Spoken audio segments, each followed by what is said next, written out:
Hey everybody, thanks for joining us again. This is Roger on the Nemesis Gear and Steampunked Out YouTube channel, and doing another wand this time, part of my series of the four Hogwarts House Inspired Wands. And this one is actually already going to be sold.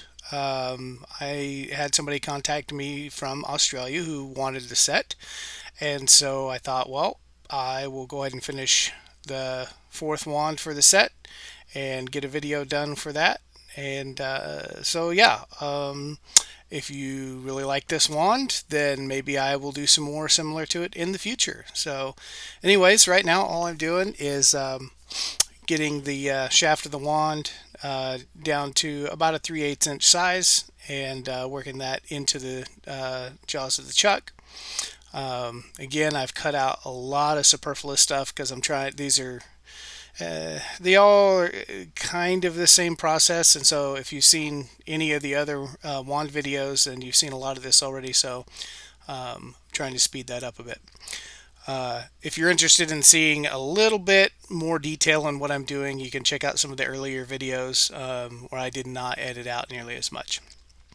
So just kind of doing a quick sand on the wand shaft now and getting that evened up. And once that's done, I'll move the wand shaft deeper into the chuck jaws so I can eliminate the chatter. And we'll move on to working on the handle.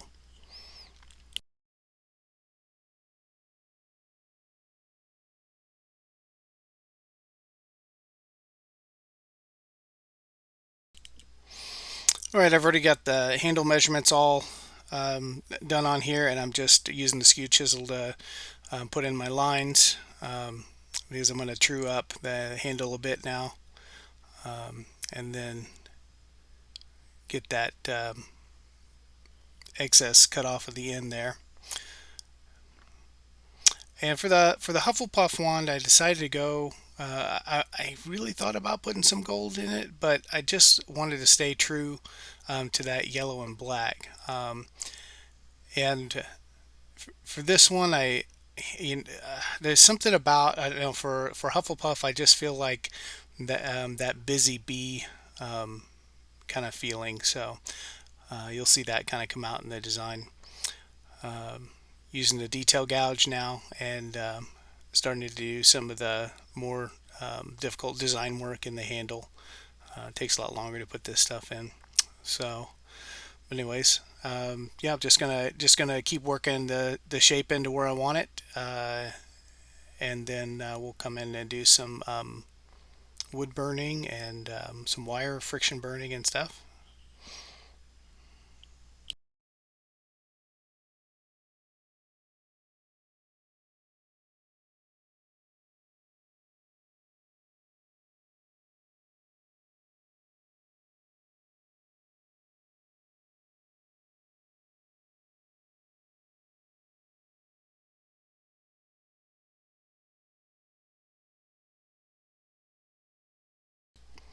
I use that skew chisel in there, getting the handle all evened up the way I want it, and then that roughing gouge just to kind of smooth those up.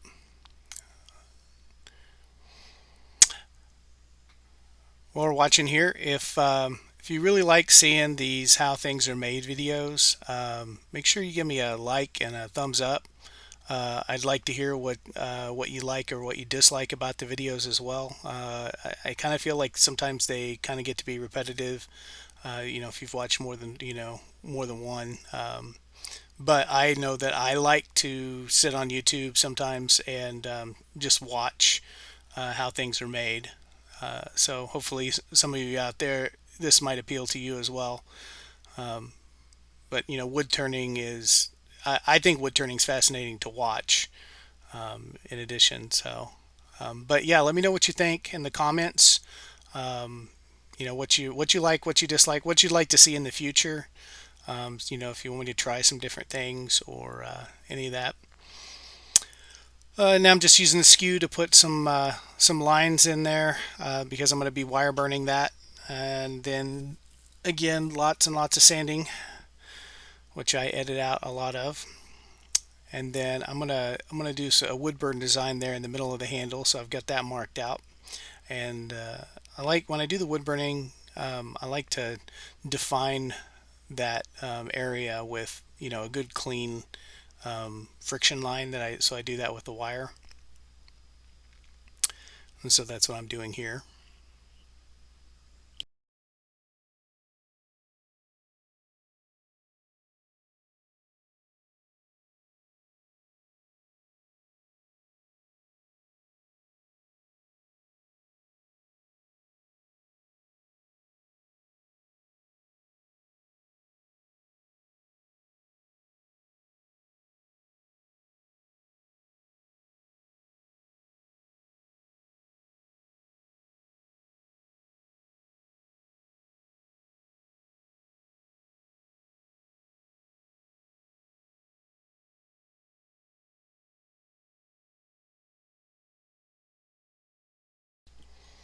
All right, then once I got some additional sanding done there, I'm going to start getting the pommel there close to ready to part off, kind of do some final sanding, and then we'll start the wood burn. And this one I'm using a little ballpoint on my wood burner. This is the first time I've used this point for this particular deal. The wood burner, it's a Pyrography pen, and it's fairly new, and I'm really happy with the way this is working out. Um, I get a lot more, better temperature control with the Pyrography pen, and then also lots of different tips to use. So, but I've been planning on doing this texture for quite a while, and I was waiting for the right wand to do it on.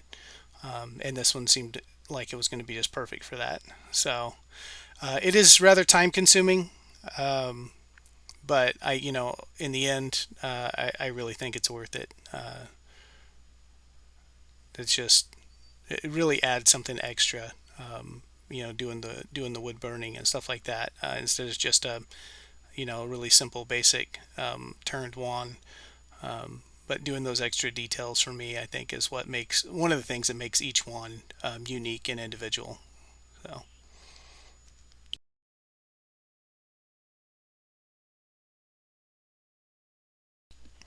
and just got to clean out all the char and stuff out of there. So that's what that brass bristled brush is for. And then again, cleaning up, making sure that everything's nice and smooth. And then I'll come back on the parts where I did all the wood burning. I'm actually going to use I'm going to try something different. I'm going to use India ink to get that nice and black in there, and I was pretty happy with the way that worked out. So I just want to make my wire lines nice and crisp. That those those wire burn friction burn lines.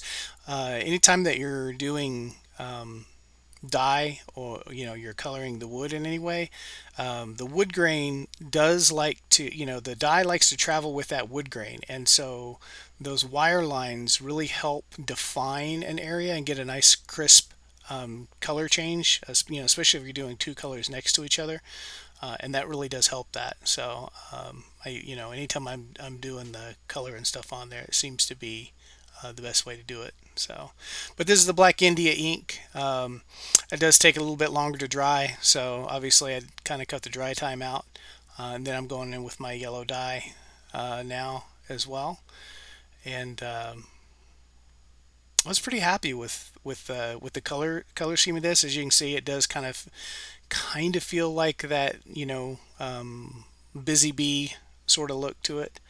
Um, so I was pretty happy with the way the colors came out on this.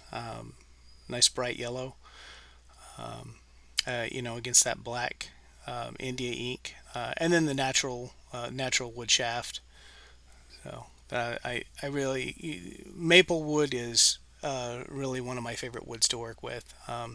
And one of the great things about the dye, especially the yellow dye, is you can still see all the wood grain in it. And so there's some really nice grain to maple wood. So I'm just going to burnish that a bit. I do that with my wood shavings, and then also have a little burnishing tool, or a little block of wood that I've sanded down to sort of a teardrop shape that helps me get into the cracks and do all the burnishing. And yeah, this is ready to cut off now, and I'll go and finish the tip up on the sander, belt sander real quick, just the tip and the end, um, and the flap wheel. And then now we're putting the linseed oil on that, and that gets a good soak in uh, and buffed up. And then we'll go in with our finishing wax. That's what I'm doing here, and I get that all rubbed in nice, and then I'll take the torch and just lightly heat that wax up so it gets a good penetrating soak in there as well to protect the wood. And then I'll polish that all up. And then once that's done, it's just a matter of letting everything set and cure for a few days, and then we'll do a final buff on the buffing wheel, and it'll be finished. So, yeah, I think this one turned out really nice. I was pretty pleased with it. As you can see, I did kind of dye the little end there, and I'm rubbing the wax in. And yeah, I did take some pictures of this with the other wands, and then I'll have a close-up picture with a good camera here at the end. So, anyways, this one went pretty quick. So I hope you enjoyed watching how that's made. If you did, again, like I said, it really helps me out if you give me a thumbs up and like. Make sure you subscribe for some more. We'll do some more wand videos, some leatherworking, and shoot me your suggestions. So, thanks for watching.